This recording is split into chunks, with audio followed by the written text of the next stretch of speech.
Identity and history. So before we start our presentation, am I speaking too fast? No? Okay, good, okay.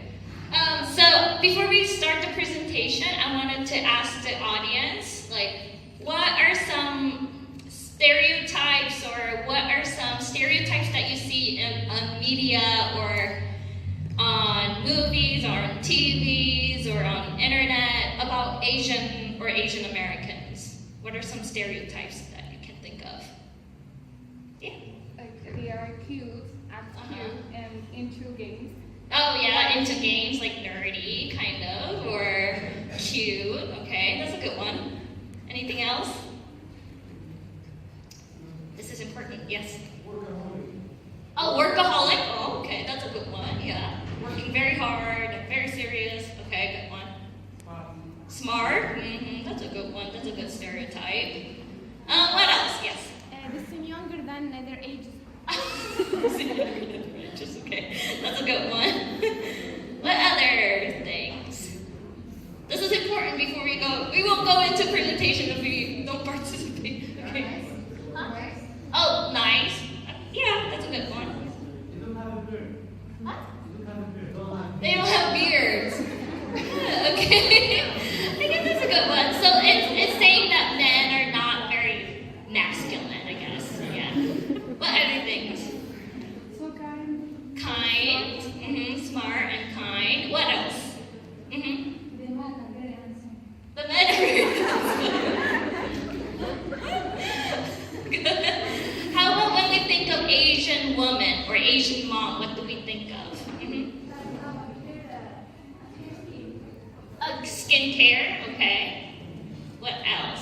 What do you think of when you what in movies or TVs? How do Asian women or moms are portrayed? Like in series, they have some similar traditions like ours. For example, when the man wants to marry a girl, he needs his parents' approval. Oh yeah, so there is a lot of overlap of cultural similarities of asking, a man for a girl's hand, things like that. A lot of romantic drama. Oh, very dramatic dramas? Yeah. Korean dramas can be dramatic sometimes. Okay, we can kind of move on, I guess. So when we think about America, what do you all learn about America in textbooks or in school? What is one word that comes up when you think about America? Open-minded. Open-minded, yeah. It's an immigration nation, yeah. What is it called? Melting pot? That's a good word. Salad bowl. Yeah, salad bowl or melting pot, yeah, versus one another. So when we learn about immigration in America, we tend to focus on European immigration, right? But in actuality, there's a lot of immigrants who come to America to settle there. Even in American textbooks, we really focus on Western European immigrants coming here to America and how we're proud to be immigrant nation, but we don't really tend to focus a lot on Asian immigrants or Latino immigrants. So that's why I thought about this presentation. That's how I'm also an immigrant, 1.5 generation. And a lot of my friends are also immigrants who also think America is their home, but not very accepted as their home. So first, Koreans to immigrate to America was for political reason. know why Koreans moved to America in the beginning? No. Yeah, war. Korea in the 1900s. We were trying to fight for our freedom or our independence, but it wasn't really working very well in Korea because we were getting persecuted for speaking Korean or persecuted because we were practicing Korean culture. So a lot of political activists or independent fighters moved to Russia, to China, and to America to find alliances. So that's one of the biggest reasons why Koreans started moving to America. And also poverty, like because it was after war and when we were colonized by Japan, we were a very impoverished nation. So we were very economically unstable and politically unstable. So people were trying to find opportunities elsewhere. So I'll just skip that one. But during that time, also a lot of Chinese immigrants and Japanese immigrants, Vietnamese immigrants were coming into America. And people were getting threatened by Asians in America. So there was an idea of yellow fever or yellow peril. So I guess yellow because of our skin tone. Not very yellow, but I don't know why. But Asians are described as yellow. Not very yellow like that, but whatever. Oopsie. So a lot of Asians were coming in to look for jobs. For example, there were a lot of Chinese immigrants at that time in the 1800s working at the railroads. And a lot of Japanese, Korean, and Filipino immigrants coming into America to work in sugar plantation and agricultural work.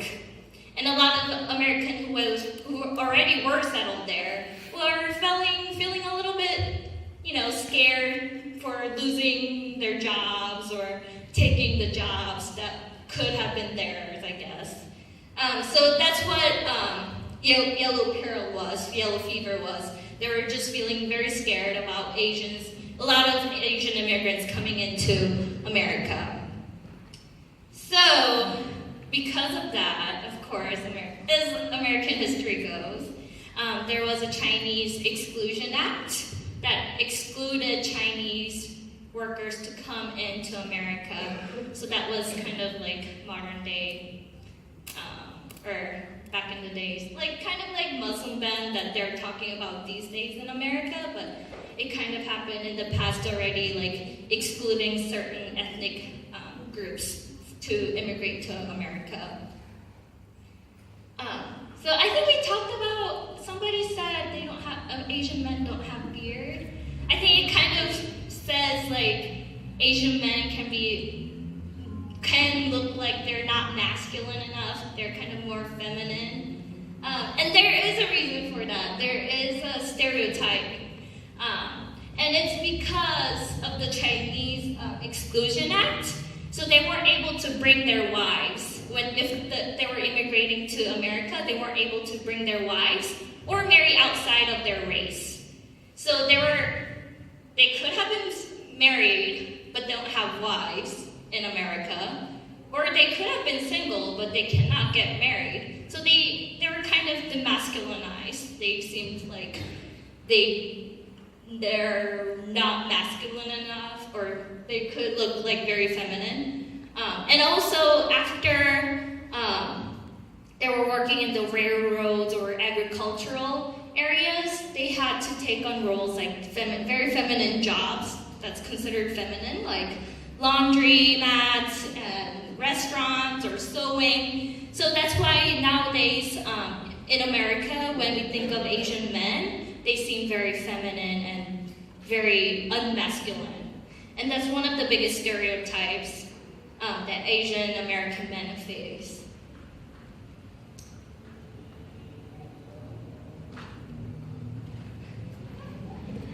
And some stereotypes that Asian American women face are that they're very exotified or hypersexualized.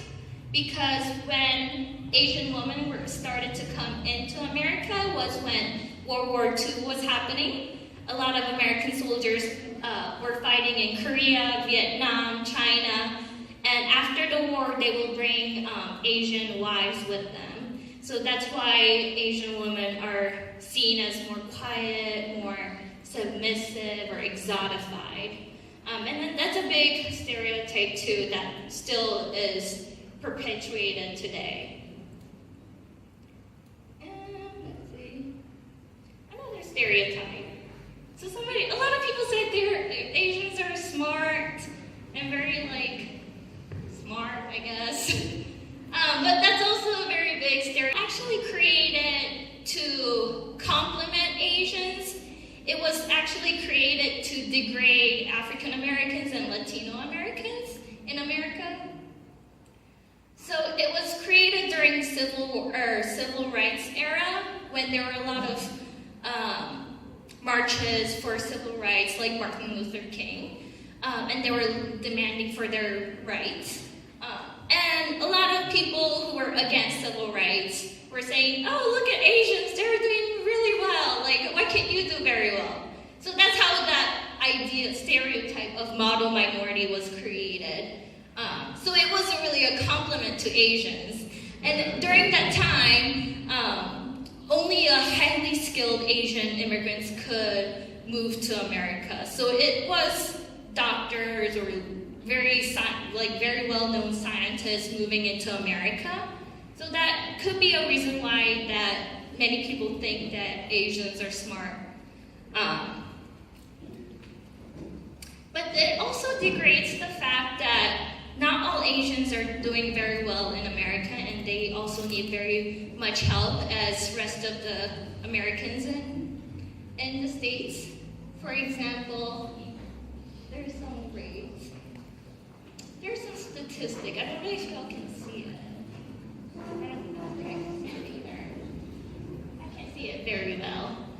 But it's saying that not all Asians are doing very well in academically too.